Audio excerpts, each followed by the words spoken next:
কার ভরসায় আছো রে মন, কিসের এত আশা? কার ভরসায় আছো রে মন, কিসের এত আশা?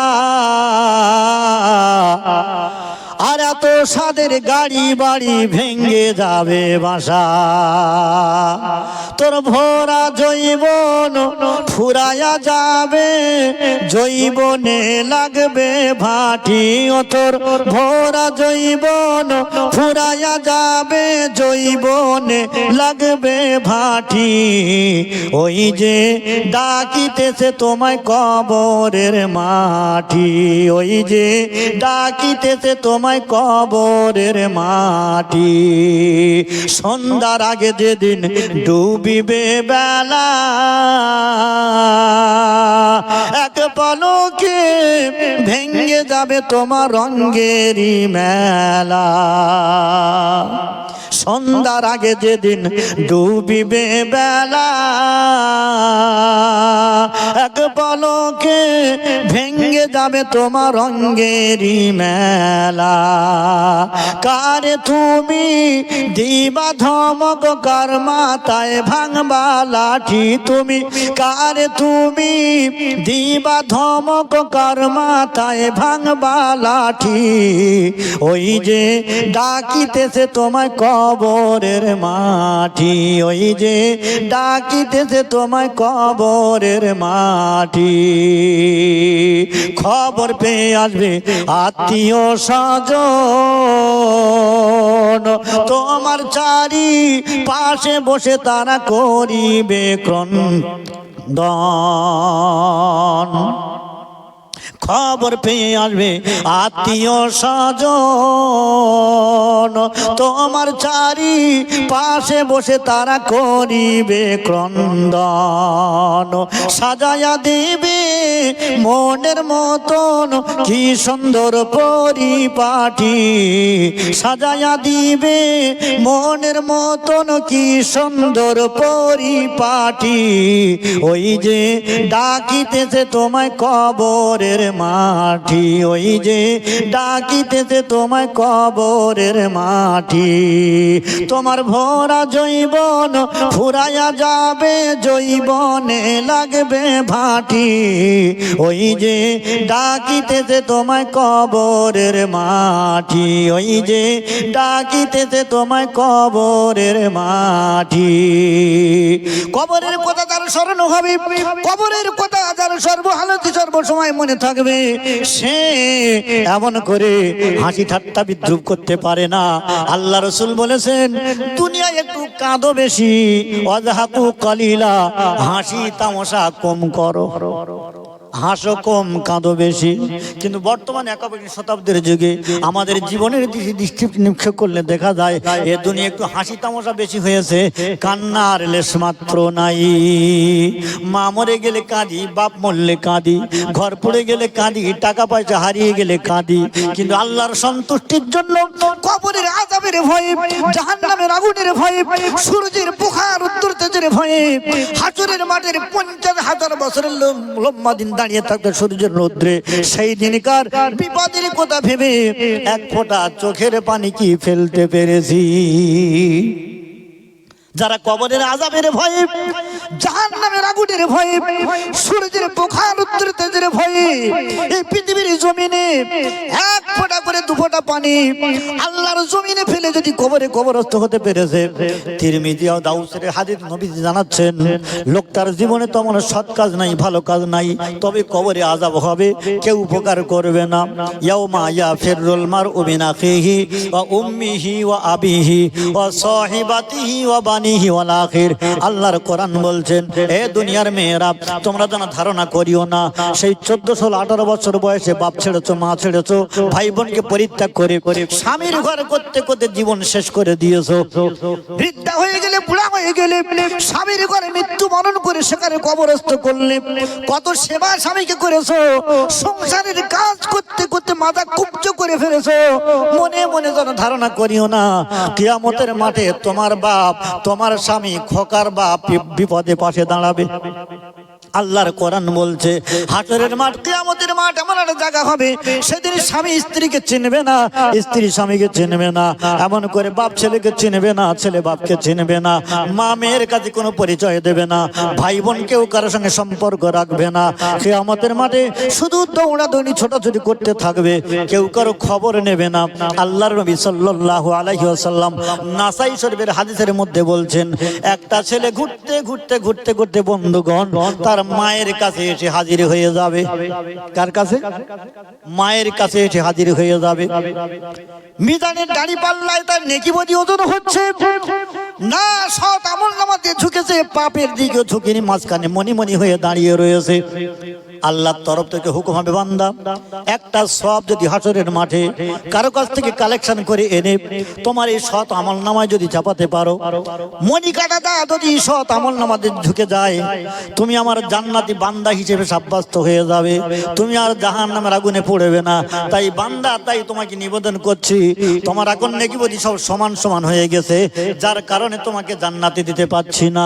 লোকটি বলবে, ছেলেটি বলবে, আল্লাহ একটুখানি যদি সুযোগ দেন হাসরের মাঠে আমার আপনজন আত্মীয় স্বজন কত আছে তাদের কাছ থেকে একটা নেকি কালেকশন করে এনে আমার এই পুণ্যের পাল্লায় নেকির পাল্লায় চাপিয়ে দিলে মনি কাটাটা ঝুঁকে যাবে, নিঃসন্দেহে পাপ হালকা হয়ে যাবে, আমি জাহান্নামের আগুন থেকে বেঁচে যাব, জান্নাতে সুখ ভোগ করার সুবিধা পাবো।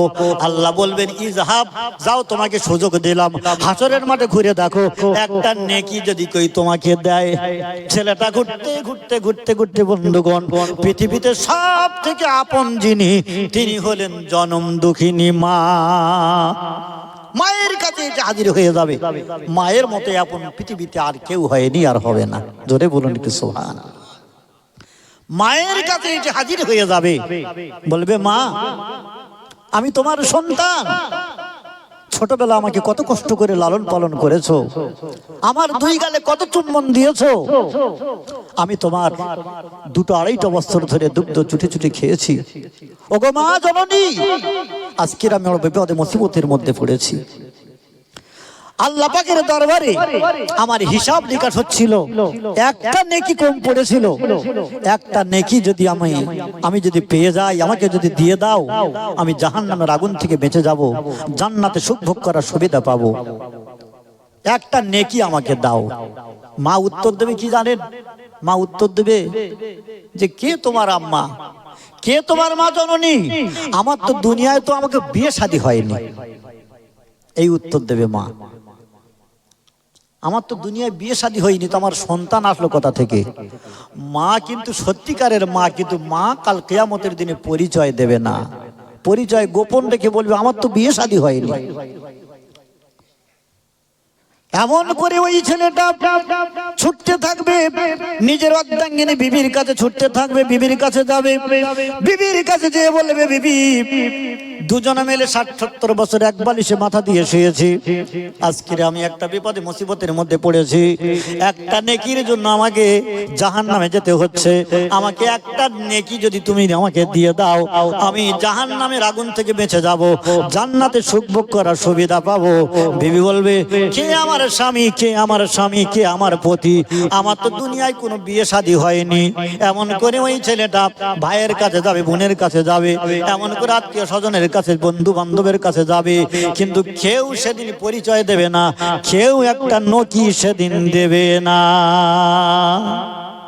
ছেলেটা ঘুরে ফিরে আল্লাহর দরবারে চলে আসবে, ইয়া রব্বি আল্লাহ, আমার আম্মার কাছে গেলাম, জনমদাতা আব্বা জানের কাছে গেলাম, আমার অর্ধাঙ্গিনী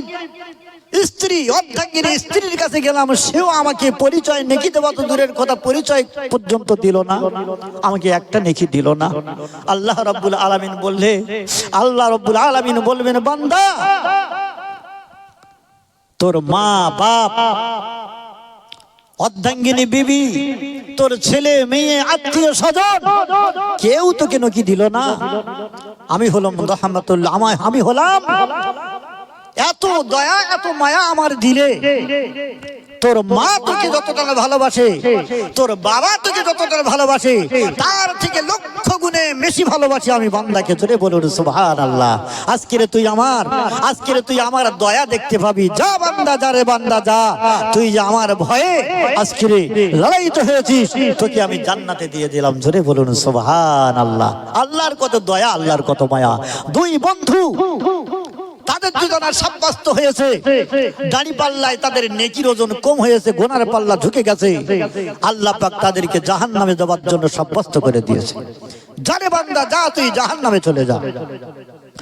আল্লাহ রাব্বুল আলামিন বলার সঙ্গে সঙ্গে, হুকুম করার সঙ্গে সঙ্গে ওই দুই বন্ধু, একজন ব্যক্তি তীরের গতিতে ছুটেছে জাহান্নামের দিকে, আর একজন বন্ধু সে কি করেছে, দুপা করে যায় আল্লাহর দিকে ফিরে ফিরে তাকায়, আবার দুপা করে যায়, আবার আল্লাহর দিকে ফিরে ফিরে তাকায়। আল্লাহ রাব্বুল আলামিন ফেরেশতাদের বলেন, ফেরেশতা ওই দুই বন্ধুকে আমার কাছে আন, ডেকে নিয়ে আয়, আমার কাছে ডেকে আন। দুই বন্ধুকে ফিরে আনা হলো। প্রথম বন্ধুকে বলল, রে বান্দা কি ব্যাপার, তোকে যখন বললাম যে তোর জন্য জাহান্নামে সাব্যস্ত হয়ে গেছে, যা রে বান্দা যা, জাহান্নামে চলে যা, শোনার সঙ্গে সে তুই কেন তীরের গতিতে ছুটলি? জাহান্নামের হচ্ছে আতঙ্কের জিনিস, জাহান্নাম হলো ভয়ানক জায়গা, সেই জায়গার ভয় কে না করে। তুই তো আমার কাছে, তোর তো দরকার ছিল কাকতি মিনতি করার, কিন্তু তুই তো আমার এই হুকুম হওয়ার সঙ্গে সঙ্গে তুই কেন তীরের গতিতে জাহান্নামের দিকে ছুটলি? আল্লাহ রাব্বুল আলামিনের কাছে বান্দা করজোড়ে আবেদন করে, ইয়া রব্বি আল্লাহ, আমি নসিহতের মুখে শুনেছি, আলেম ওলামার মুখে শুনেছি, আপনার হুকুম বড় শক্ত হুকুম, আপনার হুকুম বড় কঠিন হুকুম। দুনিয়ায় থাকতে আপনার হুকুম ঠিকমতো পালন করতে পারিনি, আজকে আবার কিয়ামতের দিনে হাসরের মহাময়দানে যদি আপনার হুকুম যদি লঙ্ঘন করি, আপনার হুকুম যদি কামিল ঠিকঠাক মতো যদি না করি, তাহলে এর থেকে আরো কঠিন জাহান্নাম আঁকে দিতে পারেন। সেই কারণে আমি এই ভয়েতে তীরের গতিতে ছুটেছি। আল্লাহ রাব্বুল আলামিন বললেন, রে বান্দা তুই যে আমার এতটুকু অনুশোচনা করেছিস, তোর অন্তরের ভিতরে আমার ভয় তুই পয়দা করে নিয়েছিস, এই জন্য আমি তোর জীবনের গুনাহকে মাফ করে দিয়ে তোকে জান্নাতে দিয়ে দিলাম। আর একটু জোরে হবে না? দ্বিতীয় বন্ধু তাকে আল্লাহ ডেকেছেন, বান্দা তুই কেন দুপা করে যাস আর আমার দিকে কেন বারে বারে ফিরে ফিরে তাকাস? দুপা করে যাস আর কেন ফিরে ফিরে তাকাস? ওই বান্দা আল্লাহর কাছে বলতে থাকে, করজোড়ে নিবেদন করে বলে, ইয়া রব্বি আল্লাহ, আলেম ওলামাকে শুনেছি, দুনিয়ায় ওয়াজ নসিহতের মাধ্যমে, কোরআন হাদিসের মাধ্যমে শুনেছি, আপনার দয়া বড় দয়া, আপনার মায়া বড় মায়া। কোন সন্তান মাকে যেমন ভালোবাসে, মা সন্তানকে যতটা না ভালোবাসে, তার থেকে লক্ষ গুণে ভালোবাসেন আপনি বেশি বান্দার প্রতি। ইয়া রব্বি আল্লাহ, তাই আপনার দিকে আমি বেড়ে বেড়ে ফিরে ফিরে তাকাই, যে আপনি আমার দিকে যদি একবার সুনজরে তাকি, একবার যদি ডেকে নেন, ডেকে নিয়ে আমাকে জান্নাত সাব্যস্ত করে দেন, এই কারণে আমি দুপা করে যাই আর বারে বারে আপনার দিকে তাকাই। ইয়া রব্বি আল্লাহ, আপনার দিলে বড় মায়া, বড় মহব্বত, ভালোবাসা বান্দার প্রতি, তাই আমি দুপা করে যাই আর ফিরে ফিরে তাকাই। আল্লাহ রাব্বুল আলামিন বললেন, বান্দা এই যে তুই আমার কাছে একটু আশা পোষণ করেছিস, অন্তরের ভিতরে ভয়ের সঞ্চার করেছিস, এই কারণে আমি তোর জীবনের গুনাহ খাতাকে মাফ করে দিয়ে তোকেও জান্নাতে দিয়ে দিলাম, তোকেও জান্নাতে দিয়ে দিলাম। আর একজন বান্দাকে যদি জান্নাতে দিয়ে দেয়, আল্লাহর উপরে কারো কিছু বলার আছে? আল্লাহর উপরে কেউ কিছু বলবে? বলার নেই। লা শরীকা আল্লাহ, তিনি হলেন এক আল্লাহ। আমার আপনার পয়গম্বর, বিশ্ব নবী, জগৎ গুরু জনাবে মুহাম্মদ রাসূলুল্লাহ সাল্লাল্লাহু আলাইহি সাল্লামের উম্মত আমরা। পৃথিবীতে 1 লাখ মতান্তরে 2,24,000 যত পয়গম্বর এসেছে, সমস্ত পয়গম্বরের ইমাম হলেন আমার আপনার নবী। তাদের ইমাম আমার আপনার নবী। সেই সমস্ত নবীরা আল্লাহর কাছে দরখাস্ত করেছিল, ঈসা পয়গম্বর আল্লাহর কাছে দরখাস্ত করেছিল, ইয়া রব্বি আল্লাহ, 900 থেকে 950 বছর কলেমার দাওয়াত দিয়েছি, ইমানের দাওয়াত দিয়েছি, আমার দাওয়াতের কেউ ভ্রুক্ষেপ করে না, গ্রহণ করে না, আমাকে এমন করে গালি দেয়, মুখে থুতু নিক্ষেপ করে। ইয়া রব্বি আল্লাহ, আমাকে কেউ নবী বলে মানে না। আমি 950 বছর দাওয়াত দেওয়ার পরে মাত্র 10-12 জন মানুষ আমার হাতে কলেমা পড়ে মুসলমান হয়েছে। ইয়া রব্বি আল্লাহ, আমি আর নবী দাবিদার থাকতে চাই না, আপনার কাছে আমি দরখাস্ত করি, আমি শুনেছি একটা নবী আসবেন, সে নবী হলো আখিরি জামানার নবী আব্দুল্লাহর বেটা আমিনার দুলাল মরুর ভাস্কর আব্দুল্লাহর বেটা মুহাম্মদ, জনাবে মুহাম্মদ রাসূলুল্লাহ সাল্লাল্লাহু আলাইহি ওয়াসাল্লামের উম্মত হিসেবে আমাকে কবুল করে নেন। আল্লাহ রাব্বুল আলামিন ঈসা নবীর দোয়া কবুল করে নিয়ে ঈসা নবীকে জীবিত অবস্থায় চতুর্থ আসমানে তুলে রেখেছেন। জোরে বলুন সুবহানাল্লাহ। চতুর্থ আসমানে তুলে রেখেছেন কেন? না, ঈসা নবী আল্লাহর দরবারে দোয়া করেছিলেন, ইয়া রব্বি আল্লাহ, যে নবীর সুপারিশ ছাড়া পৃথিবীর কোন মানুষ জান্নাতে যেতে পারবে না, সেই আখিরি জামানার নবী মুহাম্মদুর রাসূলুল্লাহ সাল্লাল্লাহু আলাইহি ওয়াসাল্লামের উম্মত আমি হতে চাই, আমাকে উম্মত বানিয়ে নিন। ইয়া রব্বি আল্লাহ, আমার দোয়া কবুল করেন। আল্লাহ রাব্বুল আলামিন দোয়া কবুল করলেন, ঈসা নবীকে চতুর্থ আসমানে তুলে নিলেন। আল্লাহ রাব্বুল আলামিন ঈসা নবীকে দুনিয়ায় পাঠাবেন উম্মত হিসেবে, দুনিয়ায় পাঠাবেন, আখিরি নবীর উম্মত হিসেবে পাঠাবেন। আর তিনি আসবেন, হাদিস শরীফে এসেছে, তিনি আসবেন, এসে কার সঙ্গে যুদ্ধ হবে? দাজ্জালের সঙ্গে যুদ্ধ হবে। দাজ্জালের সঙ্গে যুদ্ধ হয়ে ঈসা নবীর হাতে দাজ্জাল কি করবে? জাহান্নামায় পাঠিয়ে দেবে। মেহেদী আলাইহিস সালামের হাতে তার মউত হবে। কিন্তু আল্লাহ রাব্বুল আলামিন সেই কিয়ামতের আলামতের হাদিসে এই সম্পর্কে লিখেছেন যে ওই ঈসা নবী তিনি দোয়া করেছিলেন আল্লাহর দরবারে, সেই জন্য তার দোয়া কবুল করা হয়েছিল। সেই জন্য তিনি আখির নবীর উম্মত হিসাবে দুনিয়াতে আসবেন। ঈসা নবী এখনো পর্যন্ত বিয়ে শাদী করেনি, তিনি দুনিয়ায় এসে তিনি বিয়ে শাদীও করবেন। জোরে বলুন সুবহানাল্লাহ। তার পৃথিবীতে এসে বিয়ে শাদী করার পরে তার বাচ্চা কাচ্চাও হবে। তিনি আল্লাহর কাছে দোয়া করেছিলেন। আমাদের কি দোয়া করতে হয়েছে নবীর উম্মত হওয়ার জন্য? দোয়া করতে হয়েছে? না চাইতে আমরা নবীর উম্মত হতে পেরেছি, এটা আমাদের বড় সৌভাগ্যবান। আমরা বড় সৌভাগ্যবান। শুধু ঈসা নবী নয়, আরো বহুত নবী আল্লাহর দরবারে দরখাস্ত করেছিল, ইয়া রব্বি আল্লাহ, আমাদেরকে আখির নবীর উম্মত করে নবীর দপ্তর থেকে নামটা কেটে দিয়ে আখির নবীর উম্মত বানিয়ে নেন। আল্লাহ রাব্বুল আলামিন কয়েকটা নবীর দোয়া কবুল করলেন, তার মধ্যে ঈসা পয়গম্বরের দোয়া আল্লাহ কবুল করে নিলেন। ঈসা পয়গম্বরকে আখির নবীর উম্মত হিসেবে পাঠাবেন। সেই নবীর আদর্শ আজকে আমরা জলাঞ্জলি দিচ্ছি। সেই নবীর আদর্শ আজকে আমাদের কাছে আছে। নবী কথা বললে মুস্কি হাসতো, কেউ যদি নবীকে গালি দিত নবী প্রত্যুত্তরে গালি দিত না, কেউ নবীকে চটবাট করলে আল্লাহ রাসূল কোনোদিন প্রত্যুত্তরে চটবাট করতেন না। আর আমাদের যদি কেউ গালি দেয়, প্রতিশোধ নেওয়ার জন্য কি করি? গ্রুপ তৈরি করি, প্রতিশোধ নিতে হবে।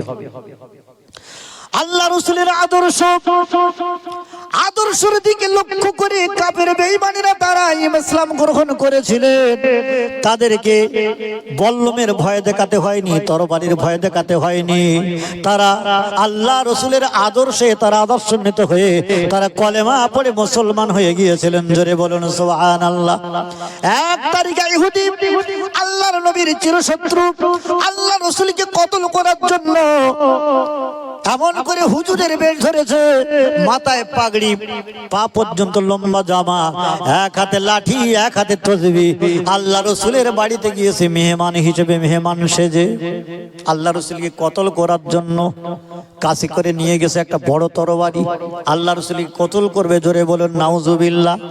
আল্লাহ রাসূলকে কতল করা তো সহজ নাকি? সেই ইহুদি আল্লাহ রাসূলের বাড়িতে গেল, সালাম কালাম করলো। আল্লাহ রাসূল মেহমানদেরকে তেমন মেহমানদারি করার জন্য মেহমানকে যত্ন আহ্বান করলেন। তিনি বসার জায়গা দিলেন, খাওয়ার ব্যবস্থা করলেন, রাতের বেলা সুন্দর জায়গা করে দিলেন, শুতে দিলেন, খেতে দিলেন, শুতেও দিলেন। কিন্তু ইহুদি সারা রাত তার ঘুম আসে না, আল্লাহ রাসূলকে সুযোগ বুঝে কতল করবে। জোরে বলুন নাউজুবিল্লাহ। আল্লাহ রাসূল সাল্লাল্লাহু আলাইহি ওয়াসাল্লাম ঘনক্ষরেও বুঝতে পারেনি মেহমানের যে এই দুর্দশা করবে। আল্লাহ রাব্বুল আলামিন তাড়াতাড়ি করে রাত পার করে দিলেন। ফজরের আযান হয়ে গেল। আসসালাতু খায়রুম মিনান নাওম। মসজিদে নববী আজান হয়ে গেছে। আল্লাহ রাসূল সাল্লাল্লাহু আলাইহি ওয়াসাল্লাম তাড়াতাড়ি উঠে পড়েছে। উঠে সঙ্গে সঙ্গে মেহমানের খোঁজ নিলেন, মেহমানের কামরায় গেলেন। মেহমানের কামরায় যে মেহমান থাকা তো দূরের কথা, একটা দুর্গন্ধযুক্ত একটা গন্ধ আসতেছে নাকে। আল্লাহ রাসূল ভালো করে দেখে মেহমান তো নেই। মেহমান কাঁথা কাপড় অপরিষ্কার করে পায়খানা পেশাব করে মেহমান বাড়ির থেকে উধাও হয়ে চলে গেছে। কিন্তু যাওয়ার সময় তরবারিটা ফেলে গিয়েছে। বেচারি ভয়ে ভয়ে পালিয়ে যাচ্ছে তো তরবারি নেওয়ার আর সুযোগ পায়নি, তরবারিটা ফেলে গিয়েছে। আল্লাহ রাসূল সাল্লাল্লাহু আলাইহি ওয়াসাল্লাম তিনি রাগান্বিত হলেন না, তিনি দুঃখ প্রকাশ করলেন। আমি ঠিক মতন মেহমানকে পরিষেবা দিতে পারিনি, মেহমানকে পরিষেবা না দেওয়ার কারণে মেহমান বড় কষ্ট পেয়েছে, মেহমান বড় ব্যথা পেয়েছে। মেহমানের কত কষ্ট না হয়েছে, কাঁথা কাপড়ে এমন করে অপরিষ্কার করে দিয়ে মেহমান উধাও হয়ে চলে গেছে।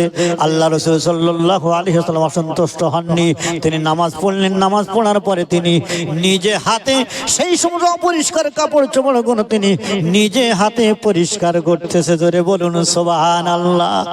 আরেকটু জোরে হবে না? আল্লাহ রাসূল সাল্লাল্লাহু আলাইহি ওয়াসাল্লাম তিনি নিজে হাতে কাপড়গুলো পরিষ্কার করতেছে। আমরা হলে কি করতাম? আমরা নিজেরা পরিষ্কার করতাম না। আমাদের বাড়ির মহিলারা তো ওরা তো দাসী, ওদের দিয়ে পরিষ্কার করাবো। মাঝে মাঝে মেয়েদের হাতেরও কাজ করতে হয়। আল্লাহ রাসূল মেয়েদের হাতের কাজ করতেন না? করতেন না? আল্লাহ রাসূল সাল্লাল্লাহু আলাইহি ওয়াসাল্লাম তিনি দিনের কাজ করতেন, কলেমার দাওয়াত দিতেন। বাড়িতে এসে দেখতেন খাদিজা রাদিয়াল্লাহু তাআলা আনহা তিনি বাড়ির কাজে ব্যস্ত। এমন সময় দেখা যায় উঠোন ঝাড় দিচ্ছে, এমন সময় দেখা যায় কোনো সময় আনাজ তরকারি করতেছে। আল্লাহ রাসূল সাল্লাল্লাহু আলাইহি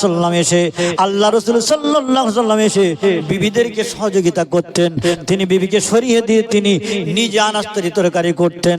এমন করে বিবির হাত থেকে এমন করে ঝাড়ু হাত থেকে নিয়ে তিনি নিজে হাতে তিনি পরিষ্কার করতেন, ঝাড়ু দিতেন। জোরে বলুন সুবহানাল্লাহ। এটাই হলো নবীর আদর্শ। আল্লাহ রাসূল সাল্লাল্লাহু আলাইহি ওয়াসাল্লাম নিজে হাতে পরিষ্কার করলেন। এক তারিখে সেই ইহুদি আল্লাহ রাসূলের চিরশত্রু তিনি দেখলেন সব ঝোপ থেকে তিনি আড়াল থেকে সব দেখেছে। আল্লাহ রাসূল নিজে হাতে পরিষ্কার করে, আরে কি মানুষ! হঠাৎ আল্লাহ রাসূলের সঙ্গে দেখা হয়ে গেল। আল্লাহ রাসূল সাল্লাল্লাহু আলাইহি ওয়াসাল্লাম তরবারিখানা নিয়ে মেহমানকে ফেরত দেওয়ার জন্য তিনি এগুলিতে সেগুলিতে লক্ষ্য রাখে, মেহমানের সাথে দেখা হয় তরবারিটা দিয়ে দেব। এমন সময় মেহমানের সঙ্গে দেখা হয়ে গেল, ইহুদির সঙ্গে দেখা হয়ে গেল।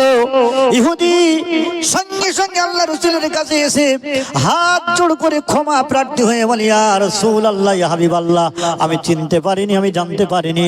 ইয়া রাসূলুল্লাহ, ইয়া হাবিবাল্লাহ, আমাকে ক্ষমা করে দিন। আর আপনি আমাকে ঈমানের কলেমা পড়িয়ে মুসলমান বানিয়ে নিন। জোরে বলুন সুবহানাল্লাহ। যে আসলে আল্লাহ রাসূলের কদর করার জন্য চিরশত্রু, সে হয়ে গেল আল্লাহ রাসূলের মিত্র, সে হয়ে গেল আল্লাহ রাসূলের বন্ধু। কলেমা পড়ে মুসলমান হয়ে গিয়েছিল। জোরে বলুন সুবহানাল্লাহ। আর একটু জোরে হবে না? আল্লাহ রাসূল সাল্লাল্লাহু আলাইহি ওয়াসাল্লামের আদর্শ, তার চরিত্র, তার ওঠা বসা, তার আখলাক চরিত্র, তার লেনদেন দেখে মানুষ আশ্চর্য হয়ে যেত।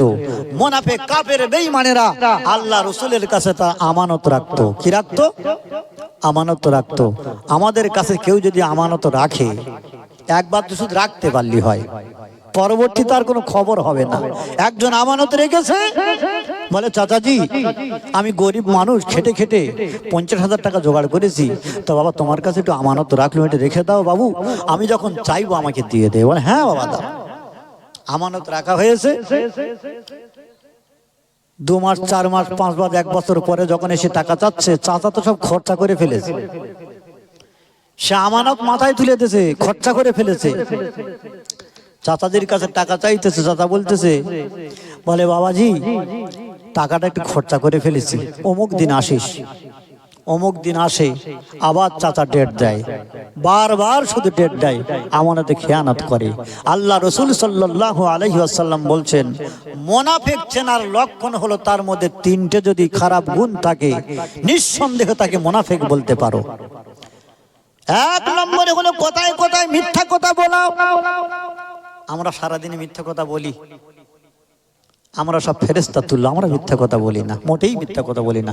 আমাদের লাউখালি এলাকায় সব আল্লাহর কিরে বাপ পীর কিরে খেয়ে মিথ্যা কথা বলে।